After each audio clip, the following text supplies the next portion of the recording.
Bienvenidos nuevamente, mis alumnos del primer año medio C a esta clase de química, la cual tiene como temática general en esta unidad 0 de reforzamiento, recordar estos modelos atómicos. Ya, obviamente esta clase está siendo dictada para los alumnos del Colegio Inglés San Luis Gonzaga, del nivel primero medio, asignatura correspondiente a química. ¿Cuál es el objetivo de la clase de hoy? Reconocer las características de los modelos atómicos asociados con los descubrimientos en la química. O sea, vamos a ir evidenciando cómo fueron evolucionando todos estos modelos, ya para poder llegar al modelo actual. Recordemos que en las clases anteriores hemos hablado acerca de que el átomo está compuesto por partículas subatómicas, ya que este átomo no se puede dividir y que por supuesto estas partículas subatómicas son los protones, los neutrones y los electrones. Y eso es lo que vamos a descubrir durante toda esta clase, ¿ya? Así como les decía anteriormente, esta es la estructura que nosotros dibujamos o relacionamos con un átomo, ¿ya? Un átomo significa sin división. Es una partícula que fue descubierta hace muchos años atrás por un señor que se llamaba Demócrito. Y él dijo que la materia estaba formada por átomos. Pero mi pregunta para ustedes, ¿qué es la materia? Cuando yo hablo de materia, ¿a qué me refiero? ¿Qué será? A ver, Lo aquí que nos se... rodea. Ya, muy bien, lo que nos rodea. Todo lo que nos rodea, dice Maximiliano y también Anaíd. Muy bien.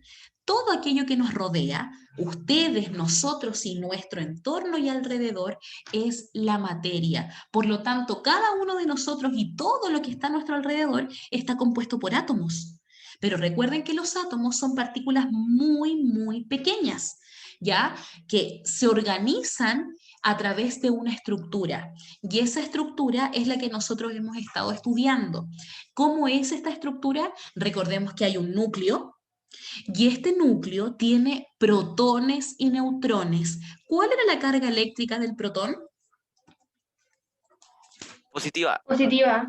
Positiva, muy bien. Voy a activar mi pluma y vamos a seleccionar este colorcito y al protón le vamos a poner que es una carga eléctrica positiva. ¿Cómo vamos a identificar al protón? Con una P de protón y con un símbolo positivo arriba indicando que ese protón tiene carga eléctrica positiva. ¿Ya? Entonces, este protón, que es una de las partículas con mayor masa, recuerden que yo les explicaba que el núcleo concentraba la mayor cantidad de masa. ¿Por qué? Porque el protón tiene mucha más masa que un electrón y el neutrón se parece mucho al protón. ¿Por qué? Porque también tiene mucha masa. Ojo, cuando yo me refiero a mucha masa, no es que pese miles de toneladas, sino que dentro de esa partícula pequeñita que se llama átomo, él concentra una cantidad de masa mayor, pero aún así son masas muy pequeñas, ¿ya? Solamente que donde se concentra la mayor cantidad de masa es en el núcleo. Los neutrones tienen carga eléctrica. No, es neutra. No, muy bien, Cristal. Muy bien, Anaí dice neutra o carga cero. Excelente. Vamos a especificar que no tienen carga, entonces le podríamos poner que estos sin carga. No están cargados ni positiva ni negativamente.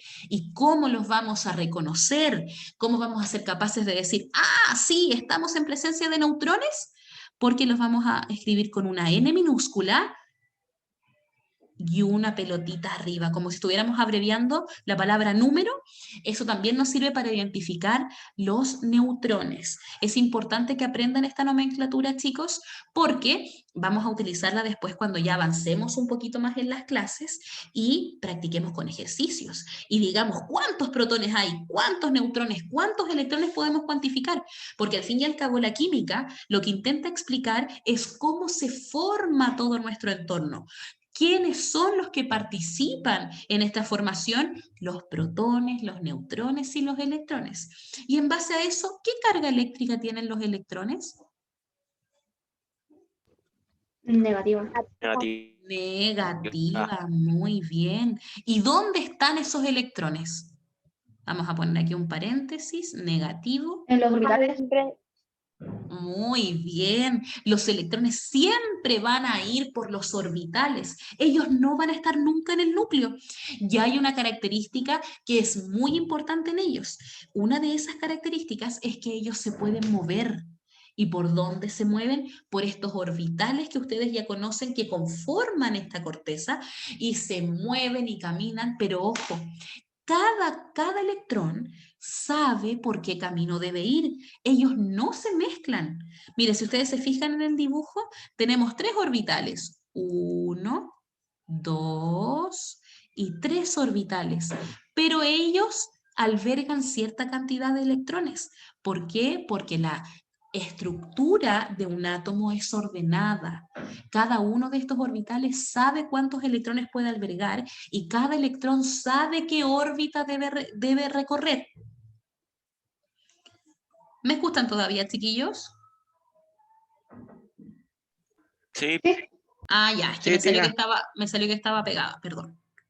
Ya, genial.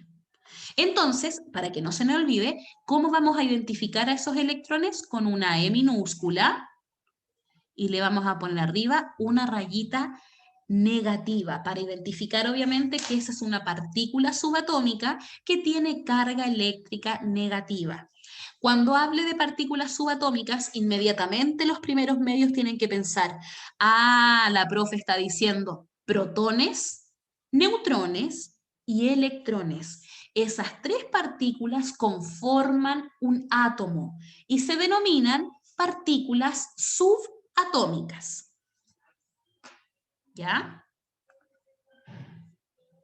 Vamos a continuar entonces con el propósito de la clase de hoy, que era descubrir un poquito estos modelos atómicos. Pero para poder saber cuáles son los modelos del átomo, tenemos que entender primero qué es un modelo. ¿Ya? Y cuando hablamos de un modelo atómico nos referimos a una representación estructural de un átomo que desea explicar su comportamiento y propiedades. Aquí me faltó un desea.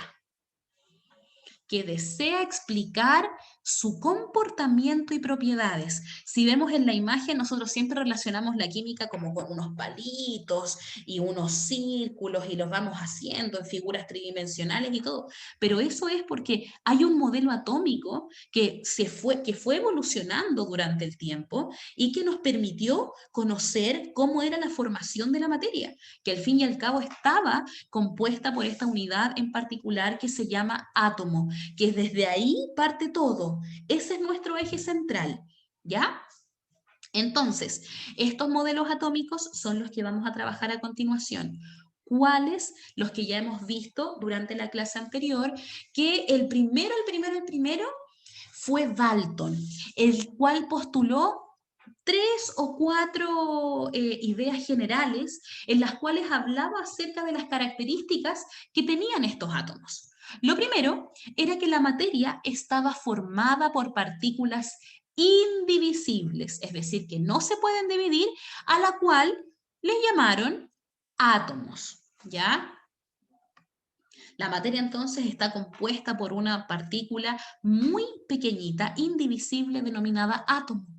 Después Dalton dijo, todos los átomos de un elemento poseen las mismas propiedades químicas. Claro, porque era imposible, por ejemplo, encontrar un hidrógeno que fuese distinto a otro hidrógeno, porque estábamos hablando del mismo elemento. Por lo tanto, él dijo, si hablamos del mismo elemento, ellos tienen que compartir sus mismas propiedades químicas.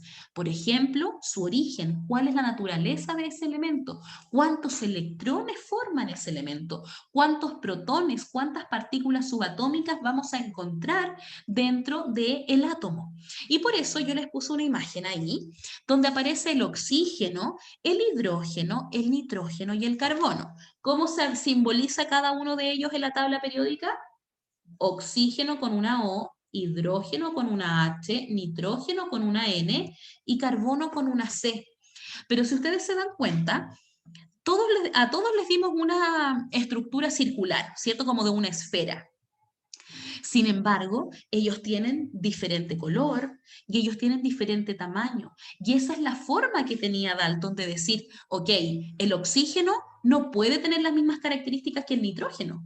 El nitrógeno no puede ser igual al fósforo. El fósforo no puede ser igual al potasio. Y así fueron obviamente descubriendo que todos los elementos de la tabla periódica tienen sus propias características o propiedades químicas. ¿Ya? Y lo último que dijo Dalton fue lo siguiente. En las reacciones químicas, los átomos se intercambian de una a otra sustancia, pero ningún átomo de un elemento desaparece ni se transforma en un átomo de otro elemento. Eso quiere decir que yo no puedo, obviamente, crear ni destruir nada. Solamente la ley de la química dice que yo puedo ir transformando la materia. Si yo tengo dos átomos para reaccionar, en mi producto tengo que tener esos mismos dos átomos. Tenemos que saber que no puedo hacer desaparecer uno. ¿Por qué? Porque la materia no desaparece. La materia no se crea ni se destruye, solo se transforma. Y eso es algo que ustedes en primero medio tienen que tener absolutamente claro. Yo no puedo hacer, oh, se desapareció un kilo de pan. No, algo pasó con ese kilo de pan, se fue transformando. Tal vez lo ingerí y me lo comí, sí, pero entonces ahora esa materia ya no está encima de la mesa, sino que está dentro de mi guatita, pero sigue existiendo. Todo en la química tiene esa explicación de que no se puede crear ni se puede destruir, solo se puede transformar. ¿Ya? Esperen un poquito, chiquillos.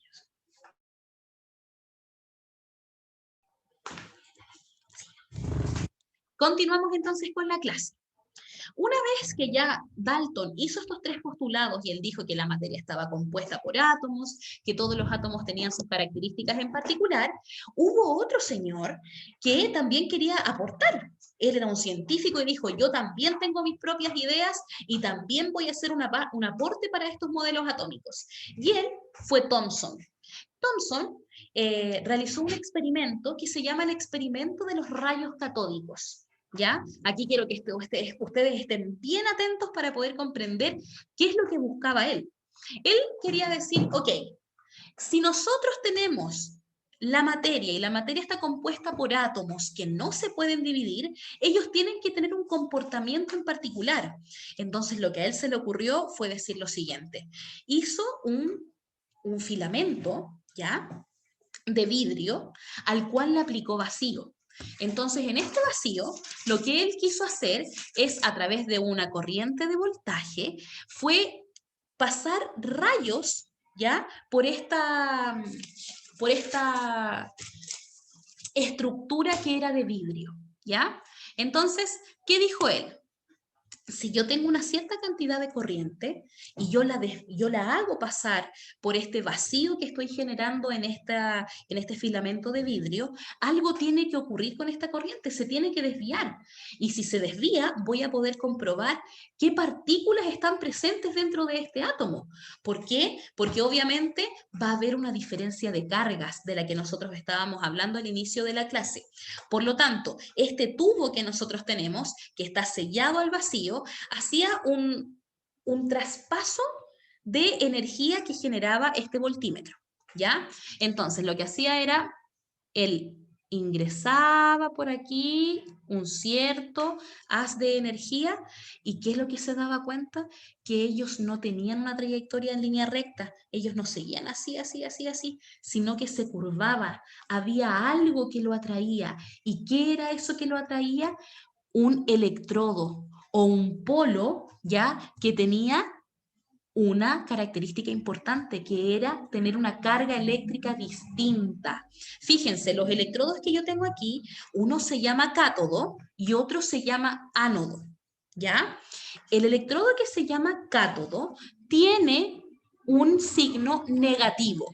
No es que esté compuesto por electrones, solamente que su carga es negativa. Mientras que el electrodo que está al otro extremo, en el lado derecho, se llama ánodo y su carga es positiva. ¿Y qué es lo que ocurrió? que Thomson se dio cuenta que esta serie de rayos que él fue ingresando a este tubo de vidrio que estaba al vacío se desviaba. ¿Por qué? Porque el ánodo, al ser positivo, atraía a unas especies negativas. Y con esa atracción, él logró explicar que había una existencia de partículas negativas dentro del átomo. ¿Cómo se llamaban esas partículas, chiquillos?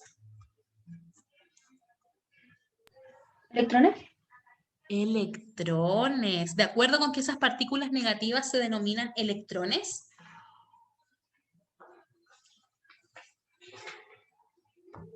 ¿Cómo? Disculpa que se cortó. Ah, perdón, Marlon. ¿Estás de acuerdo con que este descubrimiento a través de los rayos catódicos fue para descubrir, valga la redundancia, los electrones? Muy bien, Benja y Anaída. Excelente. Entonces, ¿cuáles son los principales aportes que tuvo Thomson? Thomson se dio cuenta ya que él, a través de los rayos catódicos, pudo demostrar que dentro de las partículas que llamamos átomos, ya existía algo con carga eléctrica negativa. Y es ahí donde acuñó este término que nosotros conocemos como electrones. ¿Ya? ¿Qué modelo atómico se asocia a los electrones? El modelo atómico de Thomson. Thomson especificó que él creía que la materia estaba formada por átomos, pero que estos átomos se podían visualizar o concretar a través de un budín de pasas.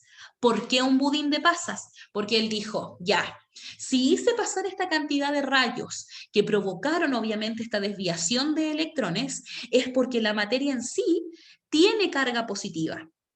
Y estos electrones que se desvían forman parte de este átomo, pero su carga es negativa. Por lo tanto, una gran masa, imagínense un queque, todo eso es positivo. Ya tiene carga eléctrica positiva, que nosotros ya dijimos que se llamaban protones, pero él descubrió que los chips que les vamos a poner de chocolate a ese quequito son los electrones que están incrustados. Por eso se conoce el modelo atómico de Thomson como el modelo de budín de pasas, ¿ya? De este descubrimiento que él hizo, obviamente se postuló que el átomo tenía que ser una esfera, ¿ya? O una masa cargada positivamente, donde los electrones o la carga eléctrica negativa era quien iba a estar incrustado dentro de este budín. ¿Ya? Eso es lo más relevante que podemos concluir del modelo, del experimento que hizo Thomson de los rayos catódicos y luego de su modelo atómico denominado budín de pasas. ¿Ya? Ese es el primero que tienen que tener absolutamente en claro. Vamos a continuar entonces conociendo un poquito a Rutherford. Rutherford fue otro científico que él dijo, yo también tengo aportes en la ciencia y también creo que los descubrimientos que ya han establecido Demócrito, Leucipo, Dalton, Thomson, Rutherford dijo, yo también tengo lo mío. Entonces él creó un experimento que se denomina la lámina de vidrio, o sea, la lámina de oro. ¿Por qué tiene este nombre? Porque él, dentro de muchos aparatos y muchos materiales que ocupó, necesitó una lámina de vidrio para ver qué ocurría con un haz de partículas radiactivas. Entonces, ¿qué es lo que hizo? A través de una fuente radiactiva, que es la que ustedes pueden observar aquí a la izquierda, él bombardeó una lámina de vidrio. ¿A qué se le llama bombardeo? A que nosotros enfoquemos como una luz láser ya esta lámina de vidrio y viéramos el comportamiento que tenían el haz de partículas radiactivas que nosotros estábamos bombardeando. Las partículas radiactivas que él utilizó se llaman partículas alfa y corresponden a una partícula de helio, la cual es tratada a través de una reacción química y es como un chorro de rayos positivos. ¿Ya? Que es lo que ustedes aquí pueden evidenciar en color rojito que yo ahora estoy remarcando.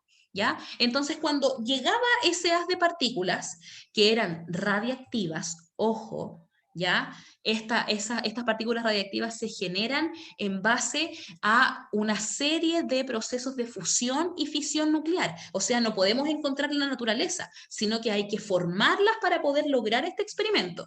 Entonces, él se dio cuenta que habían algunas partes ya de rayos que podían atravesar esta lámina de vidrio, esta lámina de oro, perdón, y otras partes que rebotaban.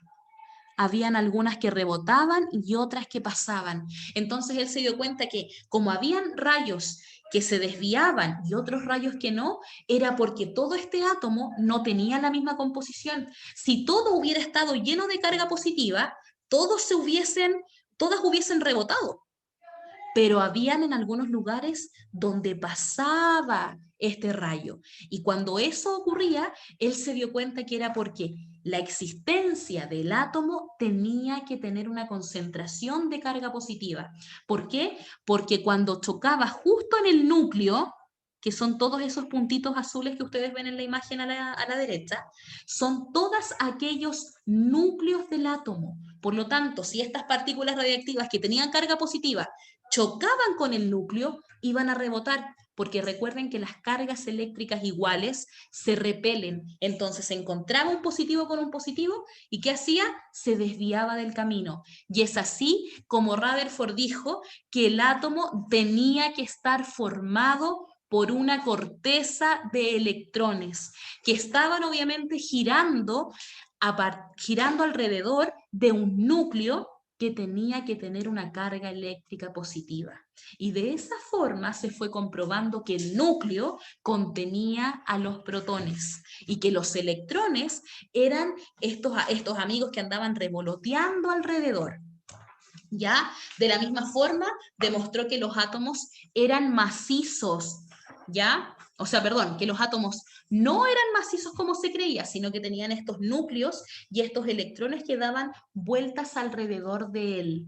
Mi pregunta es, ¿qué habrá entre los electrones y el núcleo?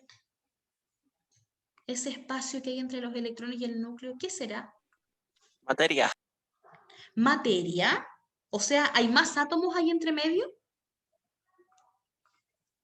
¿Qué será? No sé qué podría ser. Ya. Los espacios que hay entre el núcleo y la corteza, ya, son espacios llenos de vacío, ya, pero en ese vacío también se genera una nube de electrones que se llama nube electrónica, ya, que ustedes van a poder comprender mucho mejor cuando avancemos en la unidad de la química y se den cuenta cómo estos electrones van cambiando de lugar, porque ellos tienen la característica de moverse constantemente, ¿ya? Entonces, a Rutherford se le atribuye el descubrimiento de que hay una corteza donde circulan los electrones y que al medio de esa corteza, en el centro, se encuentra el núcleo, el cual se caracteriza por estar cargado positivamente. ¿Ya?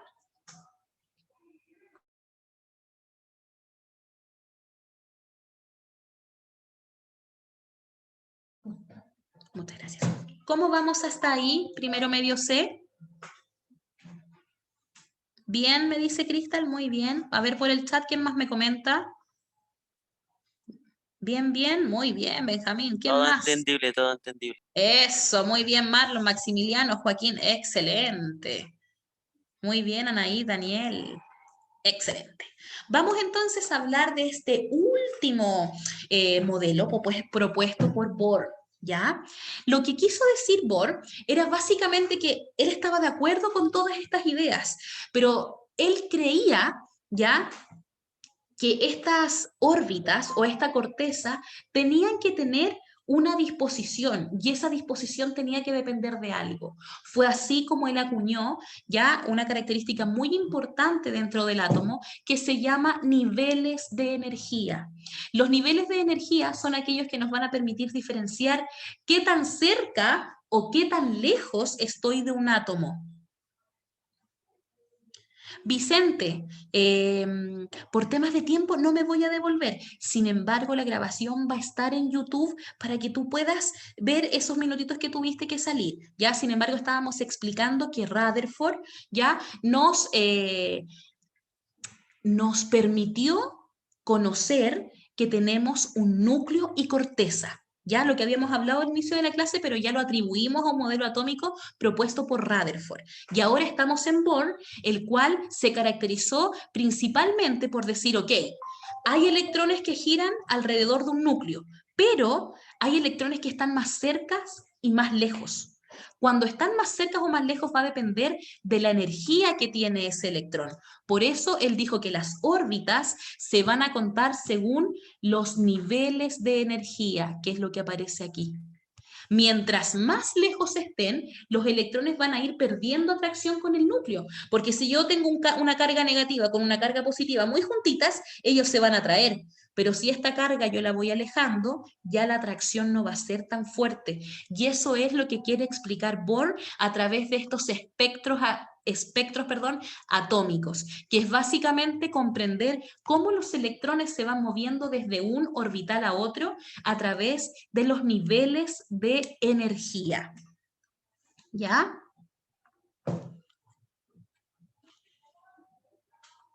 Y por último, en la clase de hoy, vamos a hablar del modelo actual, ya básicamente el que llegó para quedarse hace mucho tiempo atrás, que es aquel modelo atómico propuesto por Schrödinger.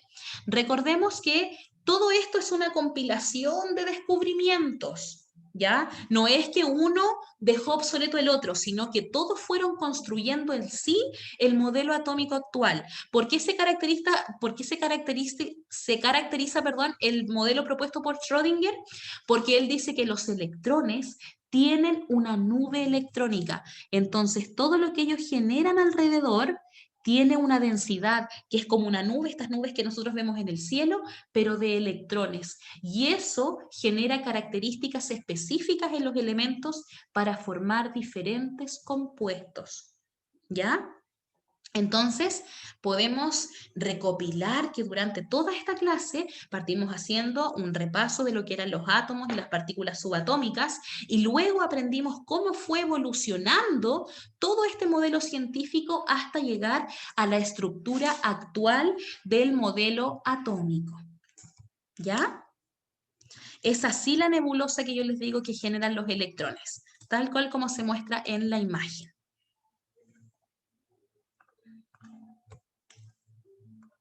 Aquí ustedes pueden evidenciar y darse cuenta cómo fueron cambiando y evolucionando estos modelos. Dalton dijo que eran átomos con características definidas cada uno de ellos. Después Thomson dijo, no, hay unos electrones que están incrustados en una masa que es positiva. Después Rutherford dijo, a ver, no puede ser una masa, tenemos que tener núcleo y tenemos que tener corteza. Después Born dijo, sí, estás en lo correcto, pero estos electrones tienen cada uno su nivel de energía. Y finalmente Schrödinger, a través de su nube de electrones, se dio cuenta que tenemos una geometría molecular para poder representar cada uno de estos elementos. Y es lo que ustedes van a descubrir durante todos estos años en la química.